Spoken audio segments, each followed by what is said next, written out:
ഒരു യോഗ്യതമില്ലാഞ്ഞിട്ടും കേരളത്തിന്റെ പ്രിയപ്പെട്ട മുഖ്യമന്ത്രി സഖാവ് പിണറായി വിജയനെ പരസ്യ സംവാദത്തിന് വിളിച്ച രാഹുൽ മാങ്കൂട്ടത്തിനെ പരസ്യ സംവാദത്തിന് വിളിക്കുന്നില്ല. കാരണം ഗോവിന്ദചാമിയെ ആരും പരസ്യ സംവാദത്തിന് വിളിക്കാറില്ല. നമസ്കാരം പ്രിയപ്പെട്ടവരെ, എല്ലാവർക്കും സുഖമാണെന്ന് വിശ്വസിക്കുന്നു. കഴിഞ്ഞ കുറച്ച് ദിവസങ്ങളായി കേരളത്തിൽ ചർച്ചാ വിഷയമായിട്ടുള്ളത് കേരളം കണ്ട ഏറ്റവും വലിയ ദുരന്ത കുംഭകോണമാണ്. നമുക്കറിയാം, വയനാട് മുണ്ടക്കൈ ചൂരൽമല ദുരന്തത്തിന്റെ പേരിൽ യൂത്ത് കോൺഗ്രസും കൂടി പിരിച്ച കോടികളിൽ കുംഭകോണം നടത്തി അഴിമതി നടത്തിയതിന്റെ വാർത്തകൾ പുറത്തു വന്നിട്ട് കുറച്ച് ദിവസമായി.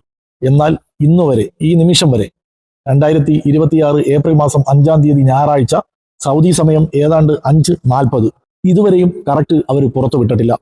KPCC പ്രസിഡന്റായിട്ടുള്ള സണ്ണി ജോസഫ് എഴുതി തയ്യാറാക്കിയ ഒരു തുണ്ട് പേപ്പറുമായി വന്ന് വാർത്താ ലേഖകരുടെ മുമ്പിൽ എന്തൊക്കെയോ പുലമ്പിപ്പോയി.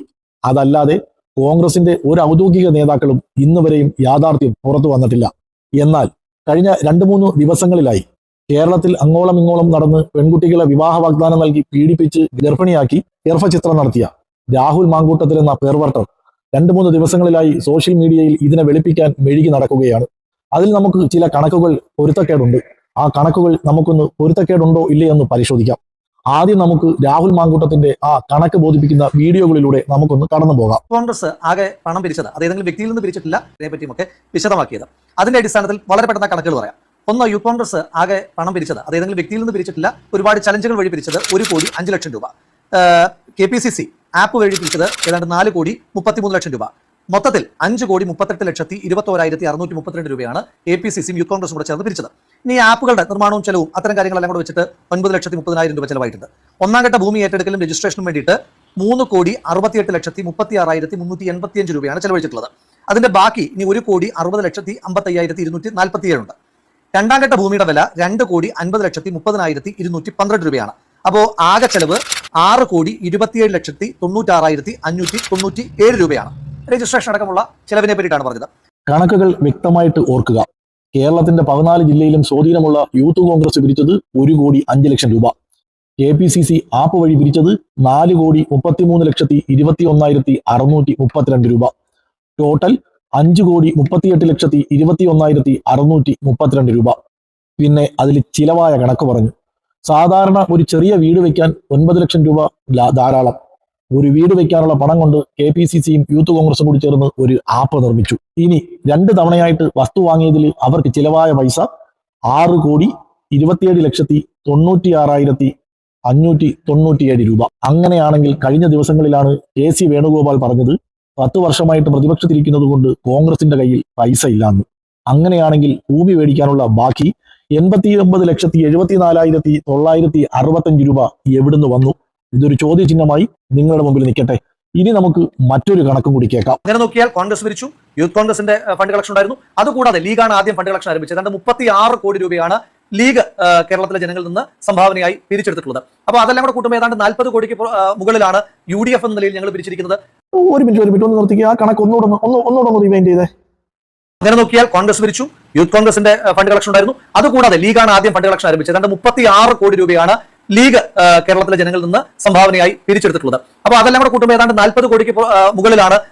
കേരളത്തിൽ 3-4 ജില്ലയിൽ മാത്രം സ്വാധീനമുള്ള ലീഗ് പിരിച്ചത് 36 കോടി രൂപ. 14 ജില്ലയിലും സ്വാധീനമുള്ള കോൺഗ്രസും യൂത്ത് കോൺഗ്രസും പിരിച്ചത് 5 കോടി സംതിങ്. ഈ കണക്കങ്ങോട്ട് ശരിയാവുന്നില്ലല്ലോ രാഹുലെ. ഈ കണക്കുകൾ കൂട്ടിയോജിച്ചാൽ ശരിയാകുന്നില്ല എന്ന് ഞങ്ങൾ പറയുന്നതിന് വേറെയും ചില കാരണങ്ങളുണ്ട്. കോൺഗ്രസ് നേതാവായിട്ടുള്ള VS ജോയി 2024 ആഗസ്റ്റ് 23-ാം തീയതി പോസ്റ്റ് ചെയ്തിട്ടുള്ള ഒരു പോസ്റ്റാണ് ഈ കാണുന്നത്.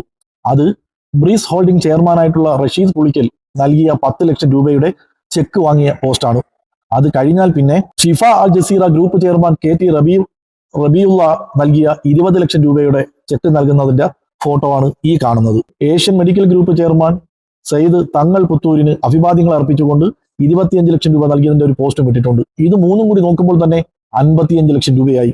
ഒരു വ്യക്തി, കോൺഗ്രസിന്റെ ഒരു നേതാവ്, 3 പേരിൽ നിന്നും 55 ലക്ഷം രൂപ പിരിച്ച ഈ വർത്തമാന കാലഘട്ടത്തിൽ 14 ജില്ലയിലും സ്വാധീനമുള്ള യൂത്ത് കോൺഗ്രസും കൂടി 5 കോടി തുച്ഛമായ ലക്ഷങ്ങൾ പിരിച്ചു എന്ന് പറഞ്ഞാൽ വിശ്വസിക്കാൻ പാടുണ്ട്. ഇനി ഇതെല്ലാം പോട്ടെ, കേരളത്തിന്റെ മുഖ്യമന്ത്രിയെ സംവാദത്തിന് വിളിച്ച രാഹുൽ മാങ്കൂട്ടത്തിനോട് ഒരു കണക്കും കൂടി ചോദിക്കുന്നു. നീ കേരളത്തിൽ എത്ര പെൺകുട്ടികളെ കേരളത്തിൽ അങ്ങോളം ഇങ്ങോളം ഓടി നടന്ന് വിവാഹ വാഗ്ദാനം നൽകി പീഡിപ്പിച്ചിട്ടുണ്ട്? എത്ര പെൺകുട്ടികളെ നീ ഗർഭിണിയാക്കിയിട്ടുണ്ട്? എത്ര പെൺകുട്ടികളെ നീ ഗർഭചിത്രയത്തിന് വിധേയരാക്കിയിട്ടുണ്ട്? എത്ര ഗർഭസ്ഥ ശിശുവിനെ നീ കൊന്നിട്ടുണ്ട്? നീ പരസ്യ സമ്പാദത്തിനൊന്നും വരണ്ട. അടുക്കളയിൽ ഒളിച്ചിരുന്ന് മണിക്കൂർ ഇടവിട്ട് ഫേസ്ബുക്കിൽ പോസ്റ്റ് ചെയ്യുന്ന നിന്നോട് മറ്റൊരു കാര്യം കൂടി ചോദിക്കുന്നു. ദാ ഈ കേൾക്കുന്ന വോയിസ്, ഇത് നിന്റേത് തന്നെയാണോ ഏതോ നിന്റേത് അല്ലേ? വരുന്നത് ഇത് ആരുടെ പ്ലാനാണ്? എൻ്റെ പ്ലാനാണോ? എൻ്റെ പ്ലാനാണോ? ആർക്കാണ് കുഞ്ഞിനെ വേണം എന്ന് പറഞ്ഞുകൊണ്ടിരുന്നത്? ഞാനാണോ? പിന്നെ നിങ്ങൾ എന്തിനാണ് ഈ ലാസ്റ്റ് മൊമെന്റിൽ ഇങ്ങനെ മാറുന്നത്? നിങ്ങൾ എന്തിനാണ് ഈ ലാസ്റ്റ് മൊമെന്റിൽ മാറുന്നത്? നിങ്ങൾ എന്തിനാണ് എന്തെങ്കിലും കൊല്ല ചെയ്യുന്നത്? ഇങ്ങനെ എന്തിനാണ് ഈ കൊല്ലുന്ന കാര്യം പറഞ്ഞുകൊണ്ടിരിക്കുന്നത്? നിങ്ങൾക്കല്ലേ ഇതിനെ വേണം എന്ന് പറഞ്ഞുകൊണ്ടിരുന്നത്? എനിക്ക് പറ്റുമെന്ന് തോന്നുന്നില്ല.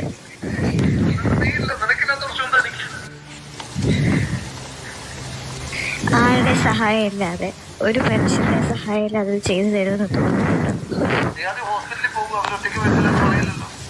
എനിക്കറിയാം, നിങ്ങൾ ഒരുപാട് മാറി. ഇങ്ങനൊന്നും ആയിരുന്നില്ല. പിന്നെ വേണമെന്ന് വാശി പിടിച്ചതാരാ? ഞാനാണ്. വേണ്ടെന്നാ ഞാൻ പറഞ്ഞത്. നിങ്ങൾക്കത് വേണം എന്നും പറഞ്ഞിട്ട് നിങ്ങളുടെ പ്ലാനിങ് തന്നെ, എന്റെ ഇതെങ്കിലും തുറന്നു പറയാനുള്ള ആർജവം കാണിച്ചിട്ട് വേണം നീ കേരളത്തിന്റെ മുഖ്യമന്ത്രിയെ പരസ്യ സംവാദത്തിന് വിളിക്കാൻ. ദുരന്തങ്ങളുടെ പേരിൽ പിരിച്ച കോടികളുടെ കണക്ക് നിന്നോട് ചോദിക്കുന്നതോടൊപ്പം തന്നെ മറ്റൊരു കാര്യം കൂടി നിന്നോട് ചോദിക്കുന്നു. ഈസ്റ്ററിന് എല്ലാവർക്കും ആശംസകൾ അറിയിച്ചുകൊണ്ട് നീ ഒരു വീഡിയോ ചെയ്തായിരുന്നു. കുരിശു തറച്ച യേശു 3-ാം ദിവസം ഉയർത്തെഴുന്നേറ്റു. പക്ഷേ നിന്റെ പിടിവാശി കൊണ്ടും നിന്റെ ദുർവാശി കൊണ്ടും നിന്റെ ദുഷ്ടമനസ്സുകൊണ്ടും നീ കൊന്നു തള്ളിയ ഗർഭസ്ഥ ശിശുക്കൾ ഉയർത്തെഴുന്നേൽക്കുമെന്ന് നീ വിശ്വസിക്കുന്നുണ്ടോ? ഇല്ല എന്ന് ഞങ്ങൾ വിശ്വസിക്കുന്നെങ്കിലും ഞങ്ങൾ വിശ്വസിക്കുന്ന മറ്റൊന്നുണ്ട്. അവരുടെ ആത്മാവ് നിനക്ക് ചുറ്റുമുണ്ട്. ആ ആത്മാവിന്റെ ചൂടിൽ നീ ചുട്ടെരിയുക തന്നെ ചെയ്യും. അത് കാണുവാൻ ഞങ്ങൾ മലയാളികൾ കാത്തിരിക്കുകയാണ്. പ്രിയപ്പെട്ടവരെ, ഇന്ത്യ കണ്ട ഏറ്റവും വലിയ ദുരന്ത കുംഭകോണമായിരിക്കും ഒരുപക്ഷെ കേരളത്തിലെ കോൺഗ്രസും യൂത്ത് കോൺഗ്രസും കൂടി നടത്തി വെച്ചിട്ടുള്ളത്. തീരുമാനിക്കുക, ഈ ശവന്തീനികളെ അധികാരത്തിലെത്തിക്കണോ, ഈ ശവന്തീനികളെ കേരളത്തിൽ നിന്നും തുരത്തി ഓട്ടിക്കണമെന്ന്. അത് നിങ്ങളുടെ വിരൽത്തുമ്പിലൂടെ ഏപ്രിൽ 9-ാം തീയതി പോളിംഗ് ബൂത്തിൽ പോയി നിങ്ങൾ വിനിയോഗിക്കുമ്പോൾ നിങ്ങളാണത് തീരുമാനിക്കേണ്ടത്. എല്ലാവർക്കും നന്മകൾ നേരുന്നു.